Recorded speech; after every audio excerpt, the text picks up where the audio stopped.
قدر بدبخت انسان ہے جو قرآن مجید کو دنیا میں چھوڑتا ہے، اس کی شکایت کریں گے قیامت کے دن تو اللہ کے رسول کریں گے،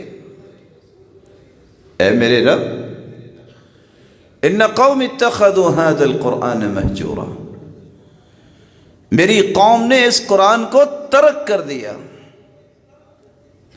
حجر کر دیا، اعراض برتا، تعلق توڑ لیا۔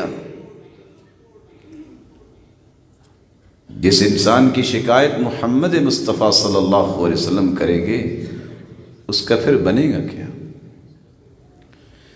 تو آج کے اس خطبے میں ہم قرآن مجید کی اس آیت کی روشنی میں 5 چیزیں بیان کرنا چاہیں گے۔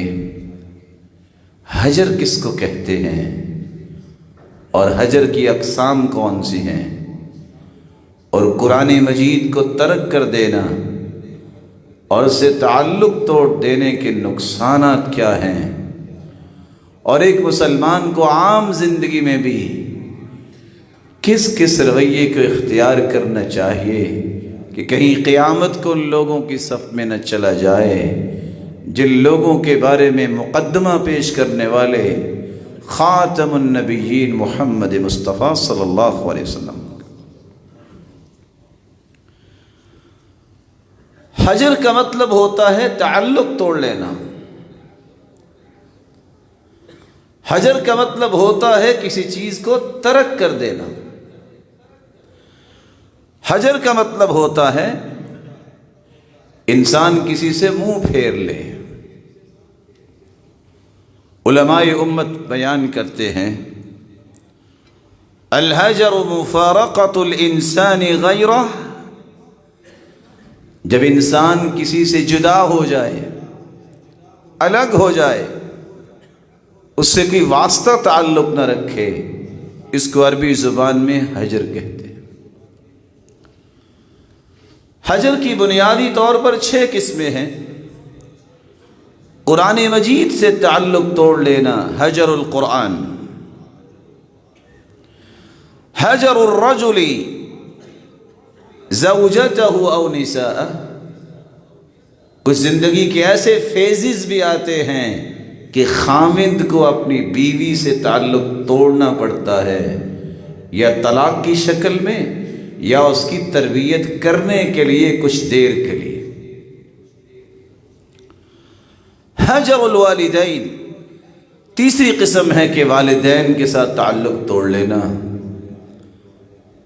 چوتھی قسم ہے حجر الاقارب، رشتہ داروں سے تعلق توڑ لینا۔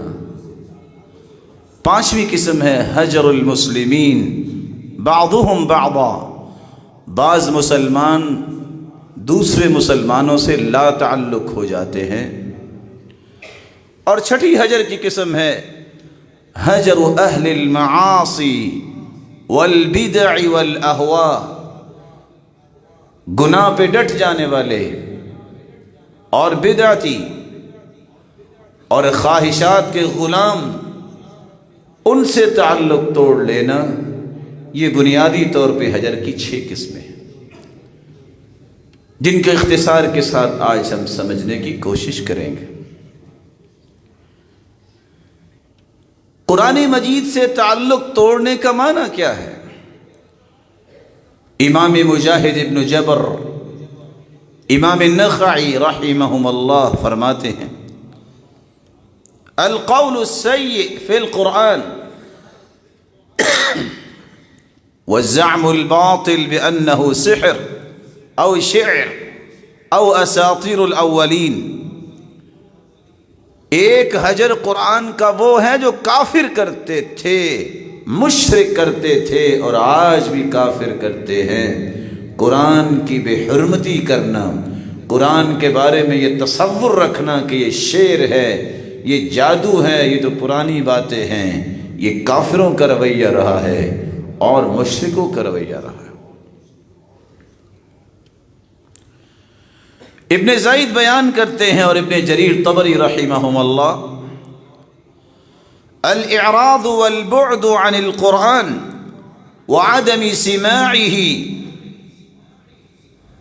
وَرَفْعِ أَصْوَاتِهِمْ بِالْهَزَيَانِ اذا قرئ لئلا يسمع۔ ایک حجر منافقوں کا ہے، منافق نہ قرآن پڑھنا چاہتے ہیں اور نہ ہی سننا چاہتے، بلکہ جہاں قرآن پڑھا جا رہا ہو وہاں غوغا کرنا، شور کرنا تاکہ قرآن کو سن ہی نہ سکے، یہ منافقوں کا رویہ رہا ہے، اور آج بھی یہ منافقوں کا رویہ ہے کہ وہ قرآن کی مجلس کو پسند نہیں کریں۔ ابن عباس اور مقاتل بیان کرتے ہیں عدم الالتفات الیہ، فاسق و فاجر کا رویہ یہ ہے کہ وہ قرآن کی طرف التفات ہی نہیں کرتا کہ قرآن مجھے کیا کہہ رہا ہے، یہ نظام حیات ہے، دستور ہے، اس کی ایک ایک شک میری زندگی میں رونق لانے والی ہے۔ اگر یہ التفات نہ کرنے کا عقیدہ بنا لے تو کافر ہو جائے گا کہ ضرورت نہیں ہے قرآن کی، لیکن اگر سستی کی وجہ سے کرتا ہے تو یہ فاسق و فاجر تو ہے۔ اس لیے امام ابن تیمیہ رحمۃ اللہ علیہ فرمایا کرتے تھے من ہجر القرآن فہو من اعداء الرسول، جس شخص کا تعلق قرآن سے ٹوٹا ہوا ہو سمجھ لیا کرو یہ محمد مصطفیٰ کا دشمن ہے، کیونکہ قیامت کے دن اللہ کے رسول نے اسی کے خلاف مقدمہ دائر کرنا ہے۔ امام ابن القیم رحمۃ اللہ علیہ قرآن مجید کے حجر کے متعلق 6 باتیں بیان کرتے ہیں کہ قرآن مجید کا حجر کس کس انداز سے ہوتا ہے۔ حجر و تلاوت القرآن، امت میں سب سے بڑا وبال اس وقت آتا ہے جس قوم اور ملت اور امت کے لیے یہ قرآن آیا وہ اس کو پڑھنے کی تمنا اور خواہش نہیں کرتی، ان کے اندر ذوق ختم ہو جاتا ہے۔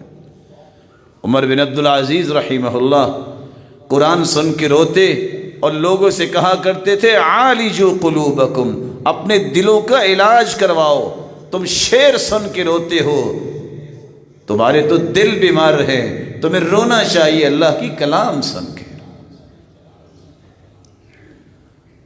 تو تلاوت نہ کرنا، تلاوت کو نہ سننا، یہ تمنا ہی نہ رکھنا، یہ قرآن مجید کا ترک ہے جس کی سزا ملے گی۔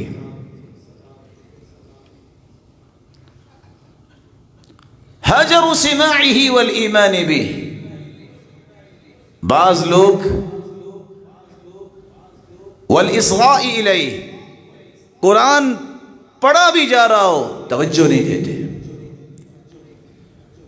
دنیا جہان کا سطحی قسم کا انسان کی گفتگو کرے جس کے پاس عہدہ ہو بڑے غور سے سنیں گے، لیکن اللہ کی کلام پہ وہ توجہ نہیں دیں گے۔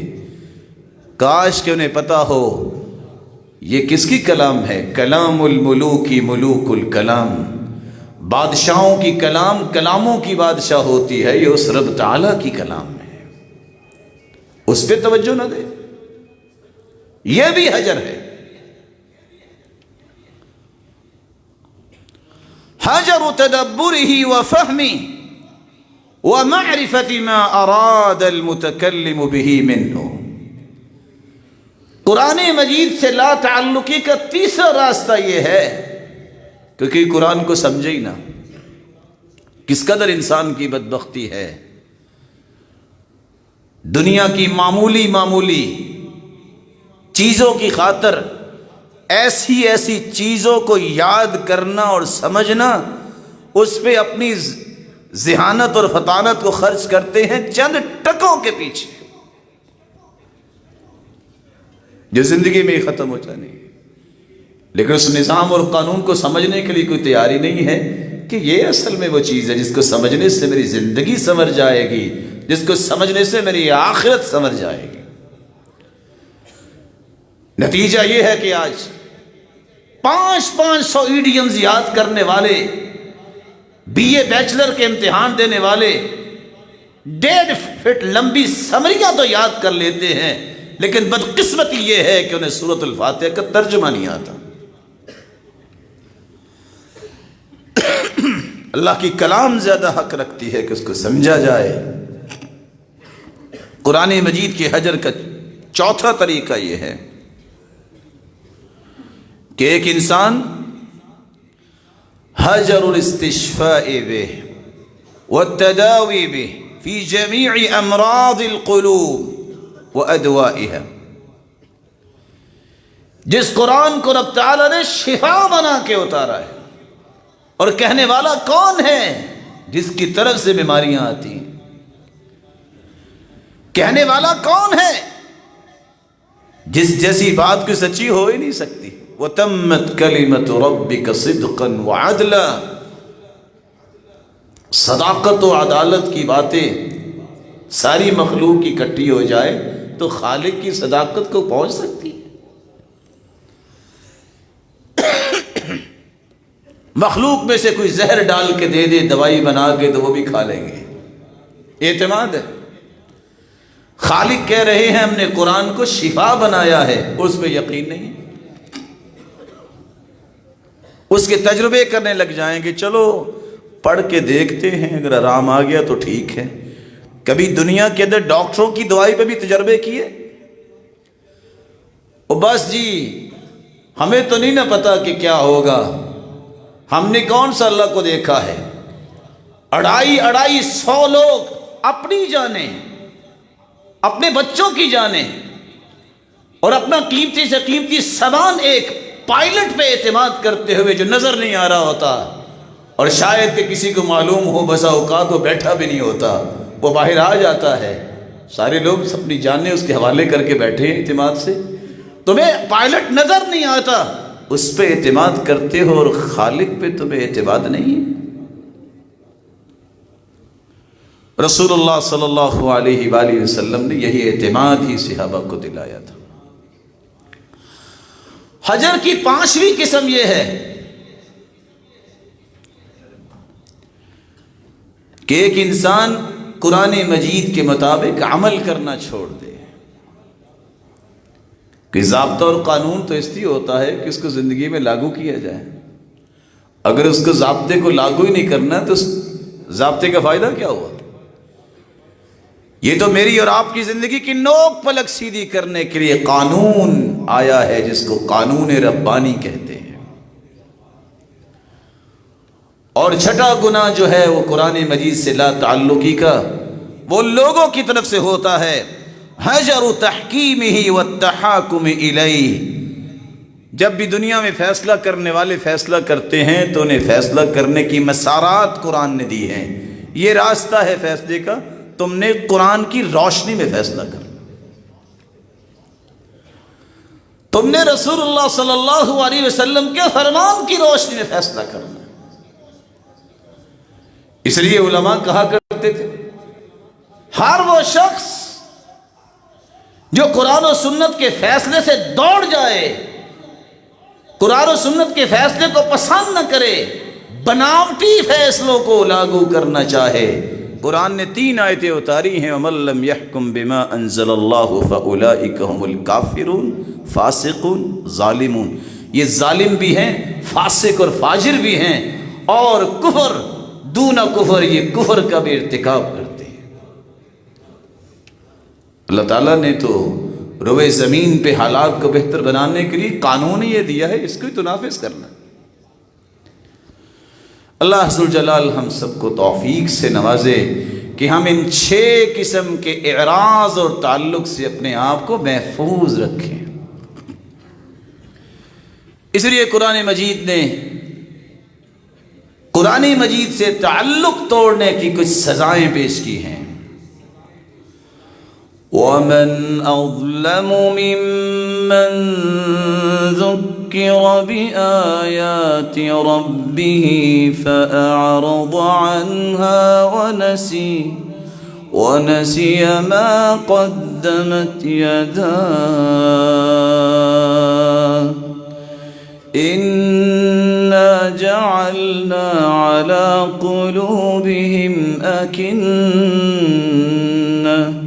أَن يفقهوه وفي آذانهم وقرا وإن تدعهم إلى الهدى فلن يهتدوا إذا أبدا۔ روئے زمین پر اس سے بڑا ظالم کون ہے؟ سب سے بڑا ظالم یہ ہے جس کو اللہ کی آیتوں کے ساتھ نصیحت کی جائے اور وہ منہ پھیر جائے۔ وَنَسِيَ مَا قَدَّمَتْ يَدَا، بھول جائے میرے کرتوت کیا ہیں۔ انہیں سمجھایا تو اس لیے جا رہا تھا کہ شاید ان کرتوتوں کی تجھے معافی مل جائے اور تو اللہ کے محبوب بندوں کی صف میں شامل ہو جائے، لیکن وہ اعراض کرتا ہے۔ اللہ تعالیٰ فرماتے ہیں اس اعراض کا نتیجہ کیا نکلتا ہے کہ ہم ان کے دلوں پہ ایسی مہر ثبت کر دیتے ہیں وہ پھر حق کو سمجھنے کی صلاحیت ہی کھو بیٹھتے۔ کان تو شاید ان کے عام لوگوں سے بھی بڑے بڑے ہوں لیکن حق بات کو سنیں گے نہیں۔ سب سے بڑا ظالم وہ ہے جو قرآن سے تعلق توڑتا ہے اس انداز سے، کہتا ہے ضرورت نہیں۔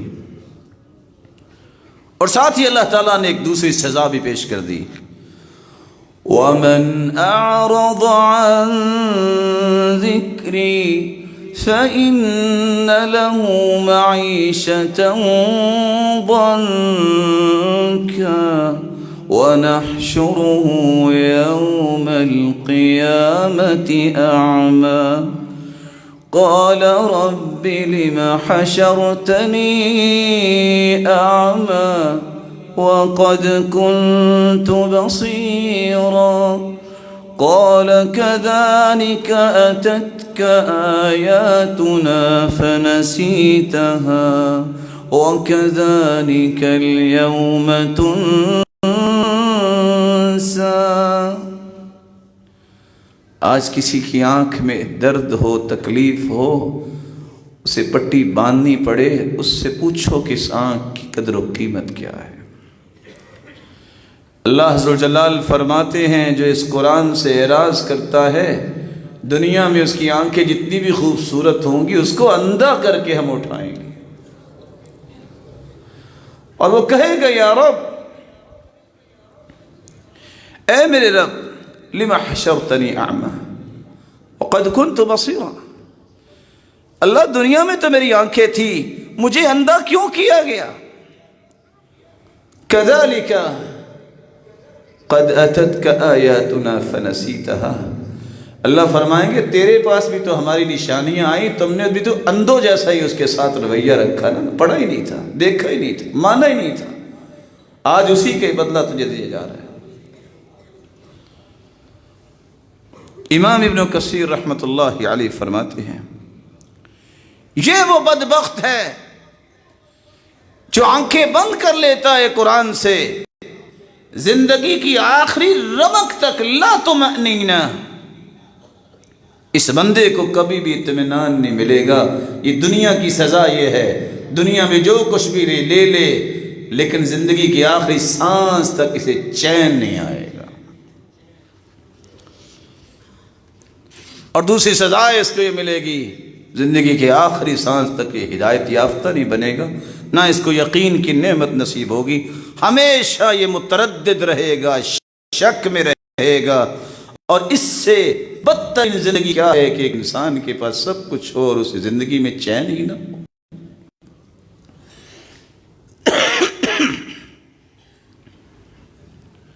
اس لیے اللہ عز و جلال نے ایک تیسری بات بھی بیان کی ہے، فَمَا لَهُمْ عَنِ التَّذْكِرَةِ مُعْرِضِينَ كَأَنَّهُمْ حُمُرٌ مُسْتَنفِرَةٌ فَرَّتْ مِنْ قَسْوَرَةٍ۔ یہ اللہ عز و جلال کے قرآن سے اعراض کرنے والے، منہ موڑنے والے، یہ تو جانوروں سے بدتر ہیں۔ جس طرح جانوروں کو شیر نظر آئے تو کس طرح نہ دیکھتے ہیں پانی ہے آگے، نہ دیکھتے ہیں آگ ہے آگے، چھلانگیں لگا کے دوڑ جاتے ہیں، یہ تو جانوروں سے بھی بدتر ہیں جو قرآن سے اعراض کرنے والے ہیں۔ اس لیے اللہ عز و جل نے ایک چوتھی سزا بھی ایسے لوگوں کی بیان کی ہے، وَمَن يَعْشُ عَن ذِكْرِ الرَّحْمَنِ نُقَيِّضْ لَهُ شَيْطَانًا فَهُوَ لَهُ قَرِينٌ۔ اور دوسری جگہ فرمایا وَمَن يَكُنِ الشَّيْطَانُ لَهُ قَرِينًا فَسَاءَ قَرِينًا۔ قرآن سے جو منہ موڑنے والا ہوتا ہے اللہ اس پہ ایک شیطان مسلط کر دیتے ہیں، اور جس کے ساتھ شیطان لگ گیا اس سے برا دوست کو نہیں، ایسے شخص سے ساتھ لگنے والا بھی شیطان ہی ہوگا۔ اور آپ جانتے ہیں پھر شیطان کیا کیا کام کروائے گا اس سے؟ وہ کام کروائے گا کہ صنم ہم تو ڈوبے تمہیں بھی لے ڈوبے، وہ اکیلا جہنم میں نہیں جائے گا، قسمیں اٹھا چکا ہے کہ اللہ تو نے مجھے اپنی رحمت سے تو دھتکار دیا، میں تیری مخلوق کو اپنے ساتھی جہنم میں بناؤں گا، وہ قسم اٹھا چکا ہے۔ اس لیے قرآن نے پانچویں سزا بیان کی ہے، جو قرآن سے منہ موڑتا ہے، نہ پڑھتا ہے، نہ سمجھتا ہے، نہ عمل کرتا ہے، نہ اس کے پیغام کو دنیا تک پہنچانے کی چاہت اور تمنا کرتا ہے۔ وَمَنْ أَظْلَمُ مِمَّنْ ذُكِّرَ بِآيَاتِ رَبِّهِ ثُمَّ أَعْرَضَ عَنْهَا إِنَّا مِنَ الْمُجْرِمِينَ مُنْتَقِمُونَ۔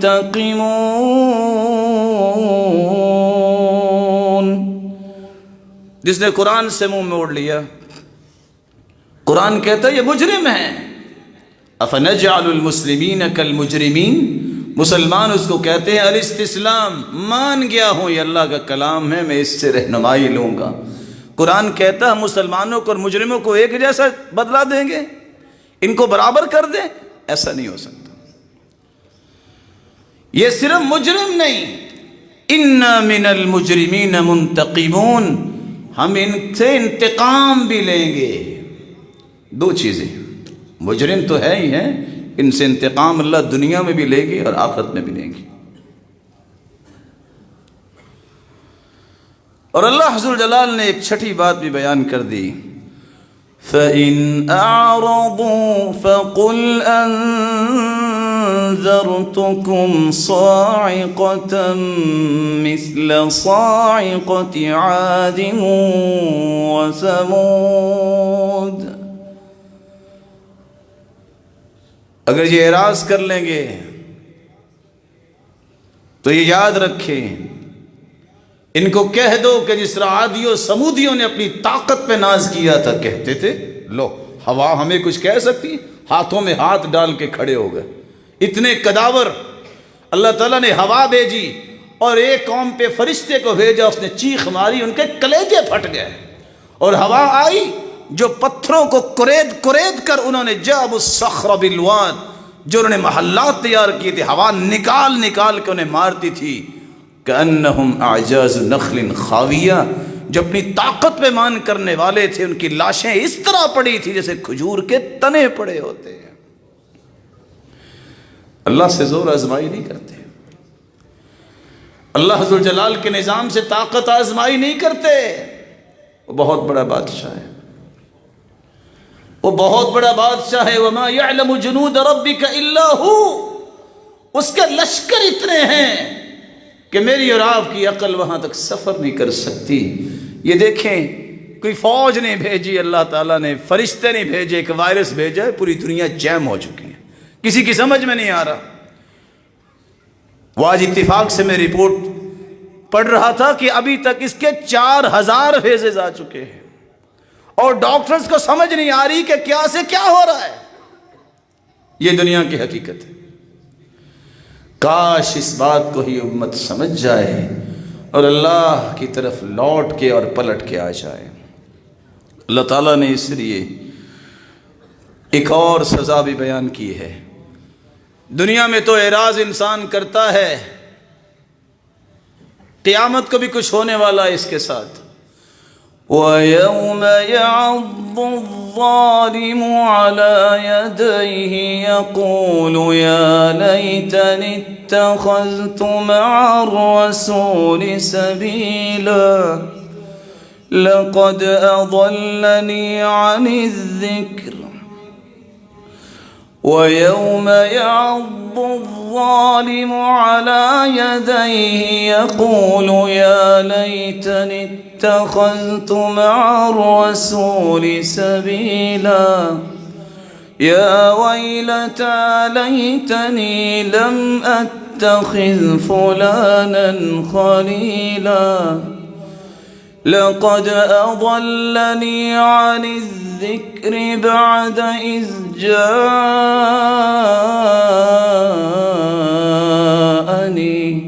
وكان الشيطان للإنسان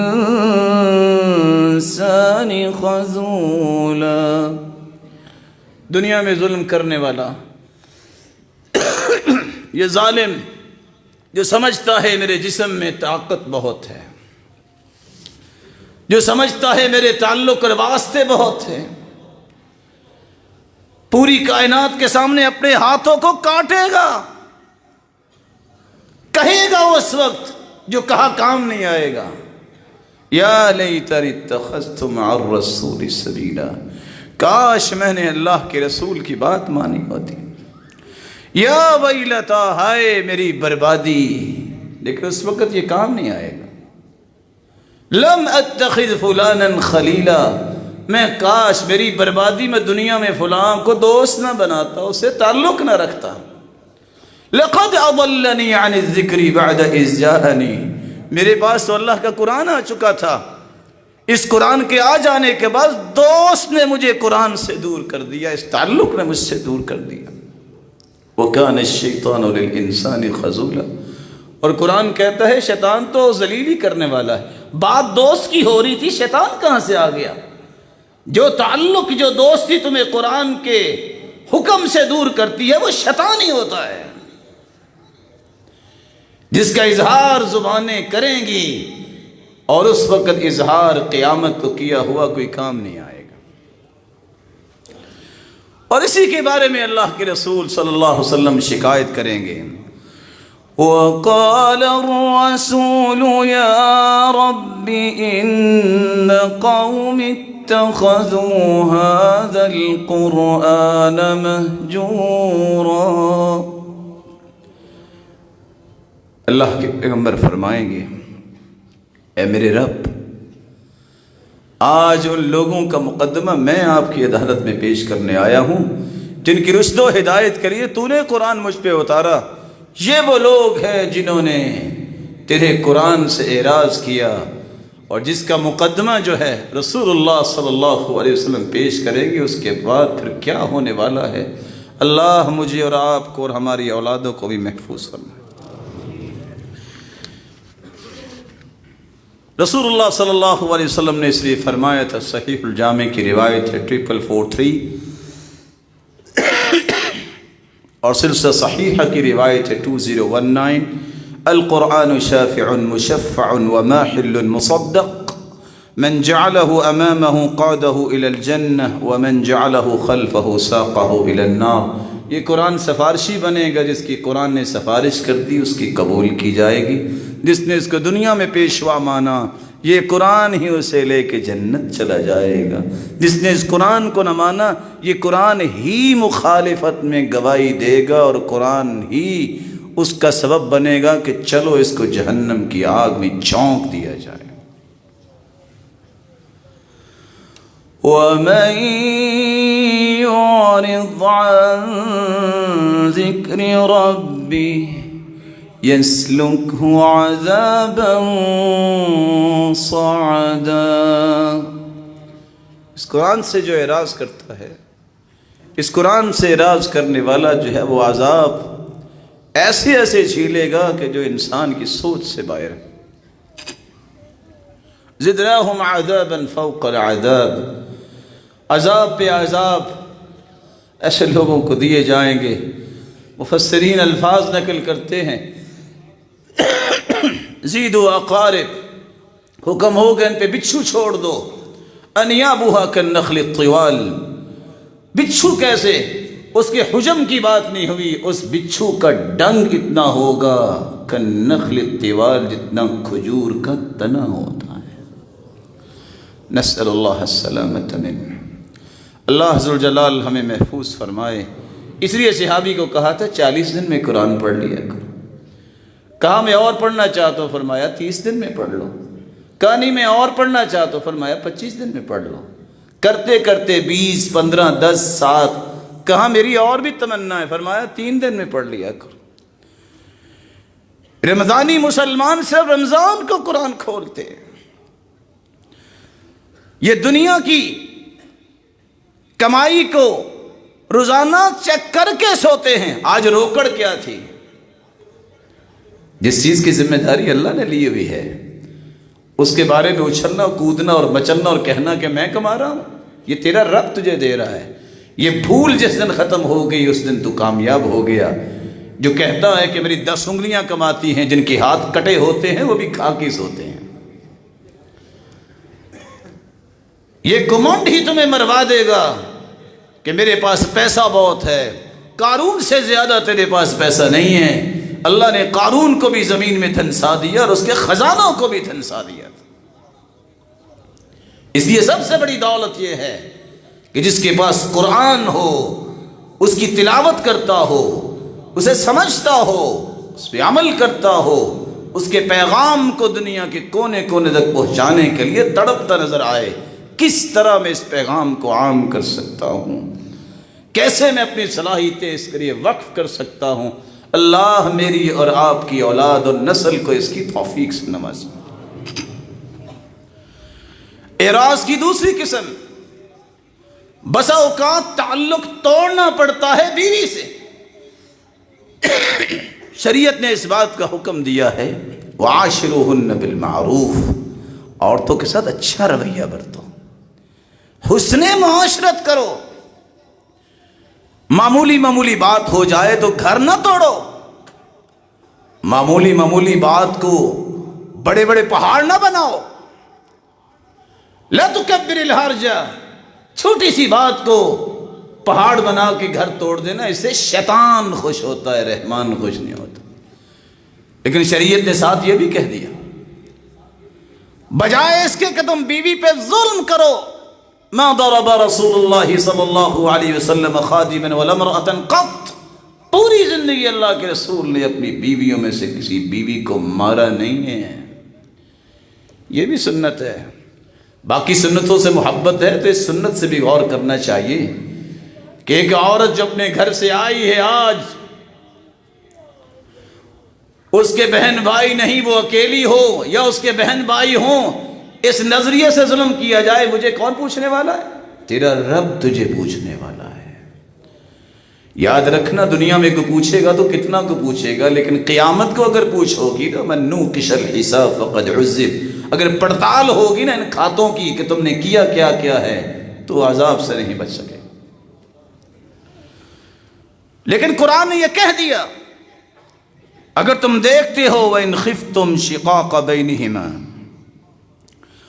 وَاللَّاتِي تَخَافُونَ نُشُوزَهُنَّ فَعِظُوهُنَّ، جو بد زبانی کرتی ہے، بدتمیزی آگے سے کرتی ہے، مخالفت کرتی ہے، فَعِظُوهُنَّ، اس کو سمجھاؤ. سمجھانے بجھانے سے بھی بات نہیں بنی، فَاهْجُرُوهُنَّ، اس کا بستر الگ کر دو. پھر بھی بات نہیں بنتی، وَاضْرِبُوهُنَّ، ان کی سرزنش بھی کر سکتے ہو، لیکن اصول اور ضابطے کے تحت اس قدر نہ مارو کہ اس کی ہڈی ٹوٹ جائے. رسول اکرم صلی اللہ علیہ وآلہ وسلم پر یہ قرآن نازل ہوا. صحابی روایت کرتے ہیں کہ ایک شخص آیا اور کہتا ہے دیکھیے اللہ کے رسول، میری بیٹی، میں نے کیسے اس کو نکاح دیا تھا اپنی بیٹی کا، اور اس نے مار کے تھپڑ میری بیٹی کا چہرہ سرخ کر دیا ہے. اللہ کے رسول نے فرمایا بدلہ لیں گے. وہی نازل ہوگی الرجال قوامون علی النساء. کہا بدلہ تو لینا تھا، کچھ ارادہ میں نے کیا، کچھ میرے رب کا فیصلہ آ گیا ہے. قصہ جب سامنے آیا حجر بیوی سے کیا جا سکتا ہے، تعلق توڑو، کیونکہ مقصود یہ ہے کہ دنیا کی سودا نہیں ہے. اس سے بڑی حماقت کیا ہے کہ انسان اس نظریے سے نکاح کرے کہ میں نے کچھ دیر کے لیے نکاح کرنا ہے. تم نے نکاح کیا ہے، تم یہ تمنا کرو کہ ہم نے جنت میں بھی اکٹھے رہنا ہے. یہ ہے نکاح کا وہ فیصلہ جو کسی کے دل میں آ جائے جو کامیاب ہوتا ہے. اللہ میری اولاد کو بھی میرے ساتھ جنت میں لے کے جا، میرے گھر والوں کو بھی جنت میں لے کے جا. رسول اکرم صلی اللہ علیہ وآلہ وسلم نے اپنی بیوی کو، جس نے صرف یہ بات کہی تھی جو آج لوگ کہنے سے باز نہیں آتے، اپنی سوتن کو کہہ دیا تھا اچھا میں اونٹ اس کو دے دوں. صفیہ رضی اللہ تعالی عنہا وارضاہا، جو پہلے تو یہودیہ تھی، اللہ کے رسول نے 3.25 مہینے کلام نہیں کی. آج کوئی گالیوں کی لائن لگا دے اور اللہ اور قرآن اور اسلام اور علم والوں کے خلاف جو مرضی بک جائے، پرواہ نہیں ہوتی. یہ دین غیرت ہے. ذاتی معاملات کو برداشت کیا کرو، چھوٹی چھوٹی باتوں سے گھر نہ توڑا کرو. لیکن قرآن اور حدیث کے بارے میں، اسلام کے بارے میں اگر کوئی زبان کھولے تو وہ کھینچنی پڑے گی. وہ نبینا کیسا صحابی تھا جس نے محمد مصطفیٰ کے بارے میں اپنی بیوی سے بات سنی؟ تھا نبینا، تلوار پکڑ کے اس کے پیٹ پہ بیٹھ گیا اور تلوار سے 2 ٹکڑے کر دیا. پوچھا تم نے اپنی بیوی کو مار دیا ہے، سبب کیا ہے؟ کہا اللہ کے رسول آپ کے بارے میں زبان کھولتی تھی، مجھ سے برداشت نہیں ہوا. فرمایا ان دمہا حضرت، اس کے خون کی کوئی قیمت نہیں. فرق کیا کرو اپنے ذاتی رنجشوں کا اور غیرت ایمانی کا. جب تک یہ پیمانہ تمہارے ہاتھ نہیں آئے گا کبھی سکون نہیں پاؤ گے دنیا میں. اور صحابہ کے پاس یہی پیمانہ تھا. وہ پیمانہ کیا؟ مجھے کوئی گالی دے میں برداشت کروں، میرا کچھ نہیں بگڑا، نہ بگڑنے والا ہے جب میرا رب میرے ساتھ ہے. لیکن جس نے اسلام کے بارے میں زبان کھولی وہاں یہ بزدلی نہیں دکھائے گا، یہاں یہ دانت بھی توڑے گا. یہ غیرت ہے. اللہ کے رسول صلی اللہ علیہ وسلم کے بارے میں ابن خطل نے زبان کھولی، کہا اڑا دو. کہا اللہ کے رسول دوڑ کے بیت اللہ میں آ گیا ہے، متعلق باسدار الکعبہ. اس نے تو بیت اللہ کا غلاف پکڑ لیا، کہا اس کے یہاں بھی ٹکڑے کر دو. سوری کس بات کی؟ اللہ کے بارے میں، رسول کے بارے میں زبان کھولے تو کہیں چلو جی مسئلے تو ہوتی ہے، اور اپنے بارے میں کوئی معمولی بات کرے تو گولی مار دو. معیار دیکھو، ذاتیات کو برداشت کیا کرو، دین کی غیرت کو مردہ نہ کرو. حجر الوالدین، حجر کی تیسری قسم ہے والدین سے تعلق توڑنا. بہت بڑا گناہ ہے. تھے مشرک ابراہیم علیہ السلام کے والد، بلکہ اکیلا شرک نہیں کرتے تھے، بت فروش بھی تھے. بت فروشی ان کا ذریعہ معاش بھی تھا. لیکن کیا کہتے تھے؟ یا ابتی، میرے پیارے ابا جان ایسے نہ کریں، ابا جان شیطان کے پیچھے نہ لگیں. عورت آ کے کہتی ہے اللہ کے رسول میری ماں تو مشرکہ ہے، افاصلھا، میں صلہ رحمی کروں؟ کہا صلی ہے، اس کے ساتھ ملتی رہا کرو، اس کو دعوت دیتے رہا کرو. مشرک بھی ہے، دروازہ کھلا رکھو، وہ سیدھے راستے پہ آ جائے گی. حجر الاقارب، حجر کی چوتھی قسم ہے رشتہ داروں سے قطع تعلق کر لینا. رسول اکرم صلی اللہ علیہ وسلم نے فرمایا قیامت کی نشانی ہے کہ رشتہ داروں کے تعلق کی حالت یہ ہو جائے گی کوئی کسی کو پہچانتے نہیں ہوگا، تناکر آ جائے گا. اور حدیث یہ کہتی ہے سلسلہ صحیحہ کی 918، بغیر کسی شرعی عذر کے کوئی تعلق توڑتا ہے دنیا میں جن گناہوں کی فوراً سزا مل جاتی ہے ان میں سے ایک گناہ یہ بھی ہے کہ رشتہ داروں کی پرواہ چھوڑ دے، اسے قطع تعلق کر لے۔ رسول اکرم صلی اللہ علیہ وآلہ وسلم نے تو یہاں تک فرمایا تھا لا يدخل الجنت قاطع، جو بغیر کسی شرعی عذر کے قطع تعلق کرتا ہے یہ جنت میں نہیں جائے گا۔ صحیح بخاری کی روایت 5984، رسول اللہ صلی اللہ علیہ وآلہ وسلم کے صحابہ نے شرعی عذر کی موجودگی میں حجر کیا ہے، لیکن ذاتی امور پہ حجر نہیں کیا۔ رسول اکرم صلی اللہ علیہ وآلہ وسلم کی زوجہ محترمہ سیدہ عائشہ، وہ بھانجا عبداللہ بن زبیر جس کی وجہ سے انہیں ام عبداللہ کہا جاتا تھا، ایک دن بھانجا ہی کہتا ہے یہ ہر پیسہ خرچ کر دیتی ہیں، رکھتی نہیں ہے سیدہ عائشہ، اس کے ہاتھ پکڑنے چاہیے، یہ تو ضائع کر دے گی۔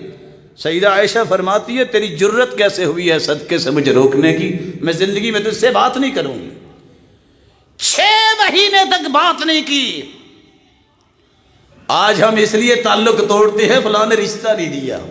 ام ہانی کے پاس پیغام آیا تھا اللہ کے رسول کا، میں نکاح کرنا چاہتا ہوں، کہا آپ کی عظمت بڑی ہے، مجھے ڈر ہے کہ میں کوئی کمی کوتاہی نہ کر دوں۔ اللہ کے رسول صلی اللہ علیہ وسلم نے یہ بات سن لی تھی، لیکن اس کے باوجود ام ہانی کا پیغام بعد میں آیا فلاں کو چھوڑ دیا جائے۔ فرمایا اجرنا من اجرتی یا ام ہانی، اے ام ہانی جس کو تو نے پناہ دی ہم نے بھی دے دی۔ یہاں دین کے لیے کوئی تعلق رکھو اور توڑو اور جوڑو، ذاتیات کو ذبح کرو۔ سیدہ عائشہ نے 6 مہینے بات نہیں کی، خاندان کے بڑے لوگوں کو شامل کیا گیا، سیدہ عائشہ نہیں مانی۔ ایک دن بہن ہی اٹھی سیدہ اسماء جو سیدہ عائشہ کی بہن ہیں، اپنے بیٹے کو چادر میں چھپایا، اور دوسری روایت میں آتا ہے خاندان کے بڑے تھے چھپا کے لے گئے، کہتے ہیں ندخل آ جائیں، کہتے ہیں آ جاؤ، کہتے ہیں کلنا سارے آ جائیں، تو ہنس پڑی ہے تو اکیلی، تو سارے کا کیا مطلب، کہتے ہیں سارے آ جاؤ۔ بہن تھی، چادر سے نکلی عبداللہ بن زبیر اور چمٹ گئے۔ کہا نہیں، تم چمٹ بھی گئے ہو، میں تم سے کلام نہیں کروں گی، مانو تم نے محمد مصطفیٰ کی بات کی مخالفت کی ہے، جب تک تم توبہ نہیں کرو گے، میں جب تک اپنی قسم کا کفارہ نہیں دے دیتی میں تم سے بات نہیں کروں گی۔ غیرت ایمانی ہے۔ عبداللہ بن عمر صحابی ہیں، ان کے 2 بیٹے تھے واقد اور بلال۔ بلال بیٹا تھا لیکن کہا کرتے تھے بلال رسول اللہ احب الی من بلالی، لوگوں میرا بیٹا بھی بلال ہے لیکن میرے بیٹے سے مجھے رسول اللہ کا بلال زیادہ پیارا لگتا ہے۔ حالانکہ وہ کالے رنگ کے تھے، یہ سفید رنگ کے تھے۔ کہا اللہ کے رسول کا جو بلال ہے نا وہ مجھے میرے بلال سے زیادہ پیارا لگتا ہے۔ حدیث سناتے ہیں باپ لا تمنعوا اماء اللہ مساجد اللہ، لوگوں اگر عورتیں مسجدوں میں آنا چاہیں تو انہیں نہ روکنا، مسجدوں میں آنے کی اجازت دینا۔ بیٹا کیا کہتا ہے واللہ لنمنعہن، ہم تو ضرور روکیں گے، کیوں؟ لیتخذنہ دغلا، یہ تو فتنہ پھیلائیں گے۔ تھے عبداللہ ابن عمر صحابی، تھپڑ رسید کیا۔ ابن حجر لکھتے ہیں 2 مہینے بلکہ زندگی بھر کلام نہیں کی۔ تمہیں جرت کیسے ہوئی حدیث کے سامنے یہ کہنے سے کہ ہم ضرور روکیں گے؟ میں تمہیں محمد مصطفیٰ کی بات بتا رہا ہوں۔ کہاں گیا بیٹا؟ کہاں گئی غیرت؟ میرا خون ہے، میرا خون ہے، میرا رشتہ دار ہے۔ کہاں رشتہ داری؟ اولاد سے بڑھ کے بھی کوئی نعمت ہوتی ہے؟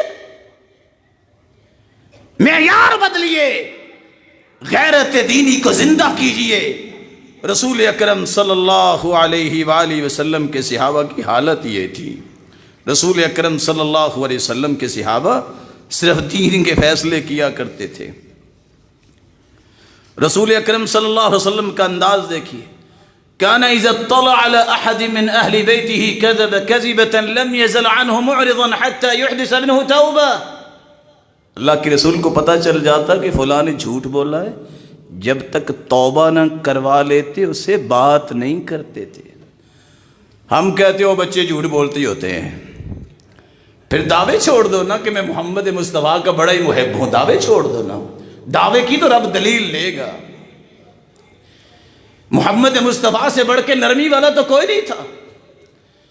اپنی بیوی کے ساتھ 2.5 سے 3.25 مہینے نہیں ملے، کلام نہیں کی۔ تم نے یہ لفظ بولا تو بولا کیوں ہے کہ وہ تو یہودیہ تھی؟ صرف اشارہ کیا تھا، تعنی قصیرہ، اس کا تو قد بہت چھوٹا ہے، ٹھگنی ہے وہ۔ اللہ کے رسول نے فرمایا لو مزجت بماء البحر لمزجت، تیرا یہ کہنا اتنا کڑوا ہے، سمندروں میں ڈال دیا جائے تو سمندر کڑوے ہو جائے۔ معیار بنائیے۔ رسول اکرم صلی اللہ علیہ وآلہ وسلم کے صحابی اسی منہج کو اختیار کیے ہوئے تھے۔ ایک شخص کو اللہ کے رسول کے صحابی نے کہا کہ اللہ کے رسول نے منع کیا ہے ایسی پتھر اٹھا اٹھا کے مارنا، کنکریاں مارنا، بچوں کی عادت ہوتی ہے، بعض بڑے بھی بچے بن جاتے ہیں اور یہ کام کرنا شروع کر دیتے ہیں۔ فرمایا اس طرح پھینکنے سے کسی کی آنکھ خراب ہو سکتی ہے، نہ تو یہ شکار کو لگے گی نہ اس کا فائدہ ہے۔ کہنے والا کہتا ہے میں تو ضرور ماروں گا۔ کہا لا اکلمک ابدا، تم نے کہہ دیا ہے، میں نے حدیث سنائی، زندگی میں تیرے ساتھ میں آئندہ کلام نہیں کروں گا۔ یہ صحابی ہے۔ پھر کہتے ہیں رواداری ہونی چاہیے اور نرمی ہونی چاہیے۔ صحابہ سے بڑھ کے بھی کوئی نرم مزاج دنیا میں آیا؟ وہاں محمد مصطفیٰ کی بات کو ٹھکرایا جا رہا ہے، وہاں تیری قیمت کیا ہے؟ رسول اکرم صلی اللہ علیہ وآلہ وسلم نے صحابہ کرام کی تربیت یہ کی تھی کہ تمہیں برداشت کرنا ہے اپنی باتوں کو، لیکن دین کی بات پہ تمہیں برداشت نہیں کرنا۔ ابن سیرین رحمہ اللہ ایک آدمی کو حدیث سناتے ہیں، وہ کہتا ہے کہ فلاں نے تو یہ کہا ہے۔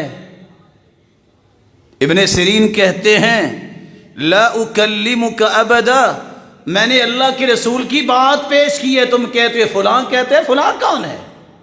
جاؤ آج کے بعد میں تجھ سے کلام نہیں کروں گا۔ حیرانگی کی بات یہ ہے عبداللہ ابن مسعود رضی اللہ عنہ، جن کے بارے میں صحابی کہتے ہیں سب سے زیادہ سنت کی پابندی کرنے والے، عبداللہ ابن عمر، جو سب سے زیادہ اللہ کے رسول کی ایک ایک بات کو اختیار کرنے والے، اس قدر کہ اللہ کے رسول جس درخت کے نیچے سے گزرے اور جھک کے گزرے، کوئی ٹہنی نہ لگ جائے تو وہاں سے یہ بھی جھک کے گزرتے۔ ایک آدمی کو جنازے میں مسکراتا اور کہکہا لگاتے دیکھا تو کہتی ہیں تضحک فی جنازہ لا اکلمک ابدا، اور تمہیں اتنی بھی شرم حیا نہیں کہ موقع کیا ہے جنازے میں کہکہا لگا رہے، میں تجھ سے پوری زندگی بات نہیں کروں گا۔ غیرت کا معیار بنائیے۔ عبداللہ بن مسعود رضی اللہ تعالیٰ عنہ نے فرمایا یہ جو اپنی پلکیں بنانے والی ہیں عورتیں، پلکنگ کرنے والی ہیں، تھریڈنگ کرنے والی ہیں، جسم پہ نشان بنوانا، دانتوں کو ان میں سوراخ اور ان کو جدا جدا کر کے ایک مرحلے کو پورا کرنا، کہ یہ بھی شاید امیرانہ ایک عادت ہے، نقلی بال لگوانا، ان پہ لعنت ہے۔ ایک عورت کہتی ہے آپ ہمیں تو کہہ رہے ہیں لعنت ہے، ان اہلک یفعلون، آپ نے دیکھا آپ کی بیوی بھی یہ کام کرتی ہے۔ کہتے ہیں میں یہاں بیٹھا ہوں، اگر میری بیوی سے یہ کوئی بات ثابت ہو جائے لا اجتمع معها تحت سقف واحد، عبداللہ بن مسعود آج کے بعد ایک چھت کے نیچے اپنی بیوی کے ساتھ جمع نہیں ہوگا۔ کیسی بات اب کر رہی؟ آپ جاؤ، اور عورت کو بھیجا، وہ واپس آ کے کہتی ہے کہنے والے نے غلط، کہنے والی نے غلط کہا تھا، آپ کی بیوی میں یہ عیب نہیں۔ رسول اللہ صلی اللہ علیہ وسلم نے سکھایا یہ تھا۔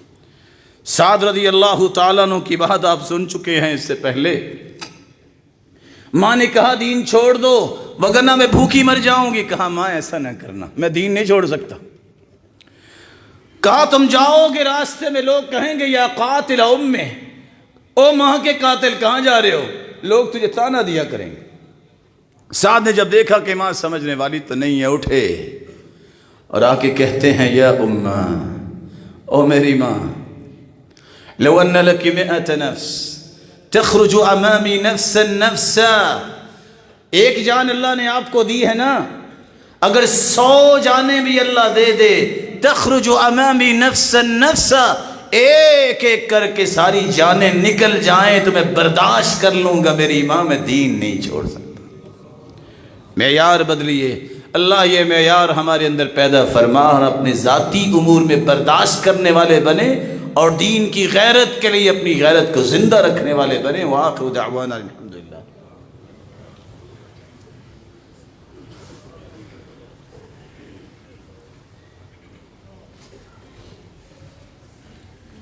الحمد لله على إحسانه والشكر له على توفيقه وامتنانه، أما بعد فأعوذ بالله من الشيطان فإنه عدو للإنسان۔ قرآن مجید سے تعلق توڑنے والا جہاں ظالم ہے وہاں یہ قیامت کے دن اندھا کر دیا جائے گا اور اللہ کی جہنم میں جائے گا۔ والدین سے تعلق نہ توڑو، وہ برے بھی ہیں تو نیکی کرتے رہو، ہاں ان کی برائی میں اطاعت نہ کرو۔ وصاحبهما فی الدنیا معروفا، نیکی میں ان کا ساتھ دو۔ وَإِن جَاهَدَاكَ عَلَىٰ أَن تُشْرِكَ بِي مَا لَيْسَ لَكَ بِهِ عِلْمٌ فَلَا تُطِعْهُمَا، اگر وہ شرک پر مجبور کرے تو شرک نہ کرو۔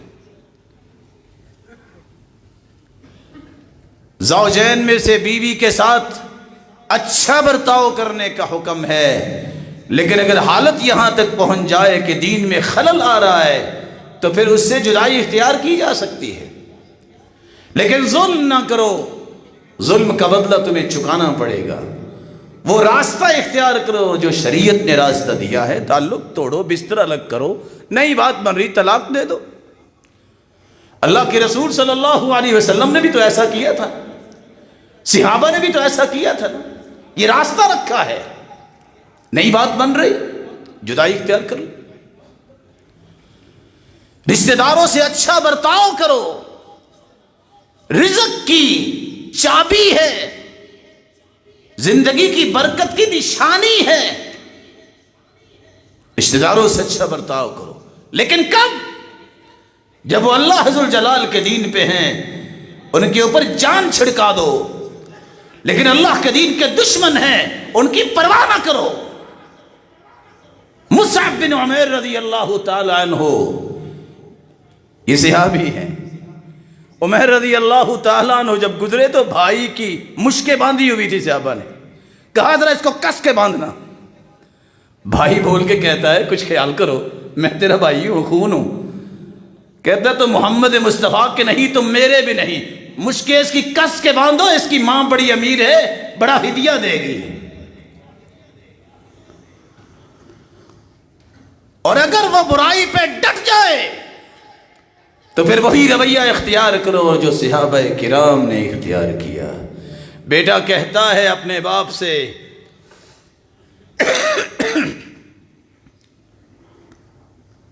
ابا جان آپ یہ کہہ رہے ہیں کہ میں آپ کی تلوار کے نیچے آیا، کہا اگر آپ میری تلوار کے نیچے آتے نا تو میں گردن اڑا کے فارغ ہو جاتا۔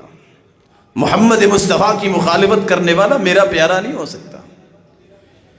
لا تصاحب الا مؤمنا ولا يأكل طعامك الا تقی، تعلق جوڑو اس کے ساتھ جو مومن ہے، تعلق جوڑو اس کے ساتھ وہ تمہارا کھانا کھائے جو متقی ہے۔ امام بخاری نے تو باب باندھا ہے،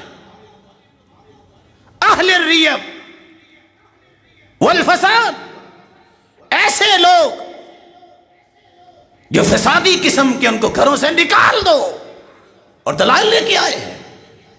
رسول اکرم صلی اللہ علیہ وآلہ وسلم نے یہ صحابہ کو منہج دیا تھا تب فیصلے ہوئے تھے، اس کے بغیر کام نہیں بن سکتا تھا، وگرنہ تو ہر بندہ اپنی مرضی کا مالک ہوتا، اور جو مرضی کرتا. سیدنا عمر نے یہی تو کہا تھا اللہ کے رسول آپ کا آرڈر ہے میرے حوالے کرو نا ان کی میں گردنیں اڑاؤں.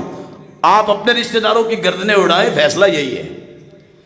اللہ کے رسول صلی اللہ علیہ وسلم نے فیصلہ فرمایا کہ یہ کر لیتے ہیں, سیدنا ابو بکر نے کہا ہے تو اس کی رائے مان لیتے ہیں. اللہ عز وجل نے قرآن اتار دیا, ما كان لنبي ان يكون له اسرى حتى يسخن في الارض تريدون عرض الدنيا والله يريد الاخرة.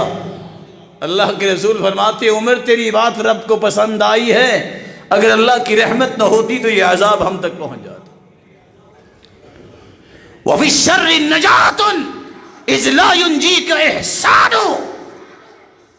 یہ قانون ہے, جو دین کے معاملات کو نہیں سمجھتا وہاں احسان فائدہ نہ دے تو پھر دوسری تصویر بھی دکھانا ضروری ہوتی ہے. تمہارے اگر یہ رابطے ہوں کہ میں کسی شرابی کے ساتھ بیٹھ سکتا ہوں تو میں اور آپ یہ نہیں کر سکتے کہ میں تو تہجد گزار کے ساتھ بیٹھوں گا. ہر شخص کا مالک رزق کا وہ ہے. کوئی مالدار ہے تو اپنے گھر میں ہے, کوئی بازوؤں کی طاقت کے گمنڈ کرتا ہے تو اس کے بازو اپنے ہیں.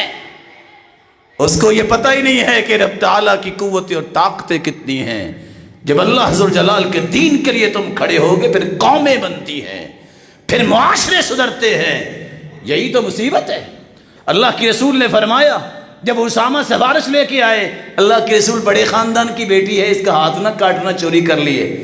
کہا تم سے پہلی قومیں برباد اس لیے ہوئی, کمزور ہاتھ میں آتا تو ساری حد نافذ کرتے, کوئی مضبوط آتا تو کہتے چلو کیا کرنا ہے.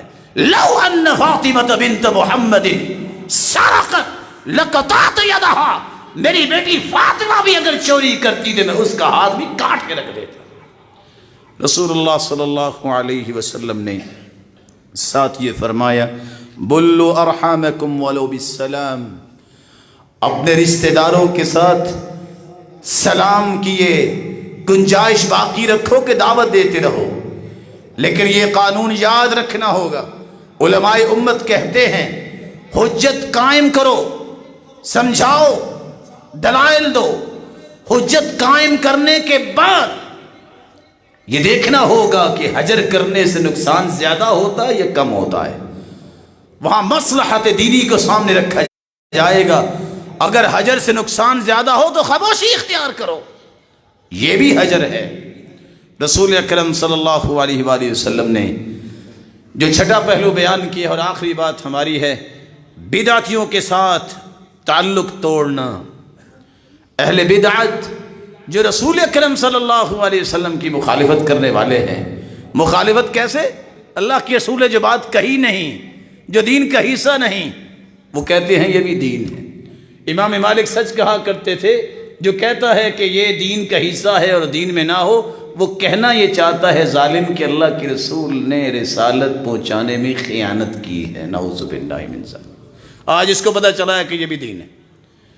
اور قرآن کہتا ہے الیوم اکملت لکم دینکم واتممت علیکم نعمتی.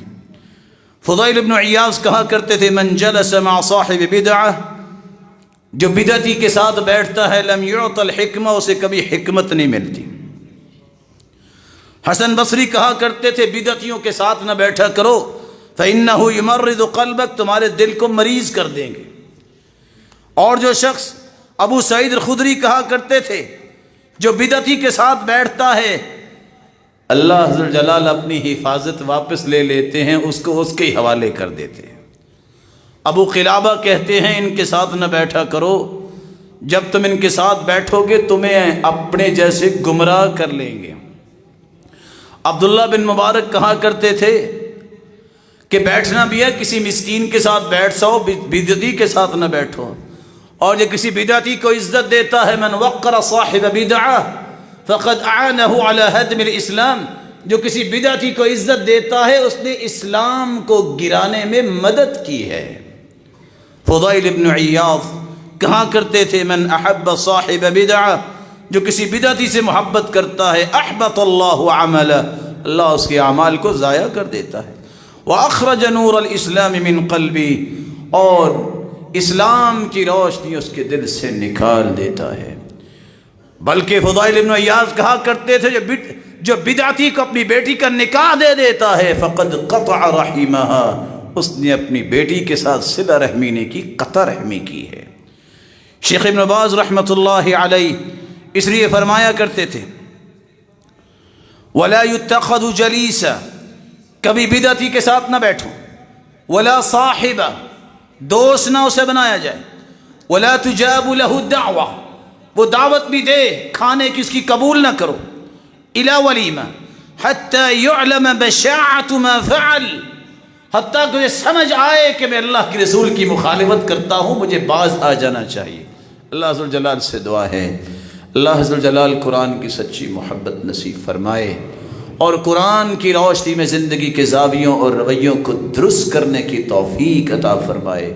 رسول اکرم صلی اللہ علیہ وسلم نے یہ جو پیغام دیا ہے کہ 3 دن سے زیادہ کسی سے قطع تعلق نہیں ہونا چاہیے، اگر کوئی عذر نہیں ہے تو 3 دن سے زیادہ کوئی کسی سے کلام نہیں کرتا، تو اللہ کے پیارے پیغمبر کا فرمان ہے پیر کے دن اور جمعرات کے دن اعمال پیش کیے جاتے ہیں۔ اللہ فرماتے ہیں سب کو معاف کیا سوائے مشرک کے، اور اس کے بھی کھاتے پیچھے کر لو، میں دیکھنا بھی نہیں چاہتا۔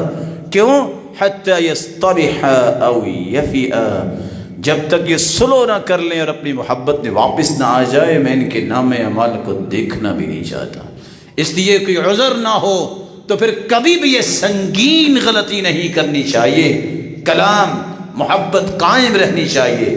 شرعی اعذار وہی ہے جن کا تذکرہ احادیث میں آیا ہے، ان کو سامنے رکھتے ہوئے بھی جب انسان کو ایسا مرحلہ اس کے سامنے آتا ہے تو ابن ابی جمرہ کہا کرتے تھے برے انسان کو سمجھانے بجھانے حجت قائم کرنے کے بعد اس سے تعلق توڑو گے تو یہ بھی صلہ رحمی ہوگی۔ اللہ عز و جلال جس طرح تیرے گھر میں سارے جمع ہیں، مولائے کریم ان پہ اپنی رحمتوں کا نزول فرما دے۔ اے اللہ ان سب کو، ان کی اولادوں کو جنت الفردوس میں اپنے محبوب کے ساتھ جمع فرما اور اپنے دیدار کا مستحق بنا۔ وآخر دعوانا الحمدللہ۔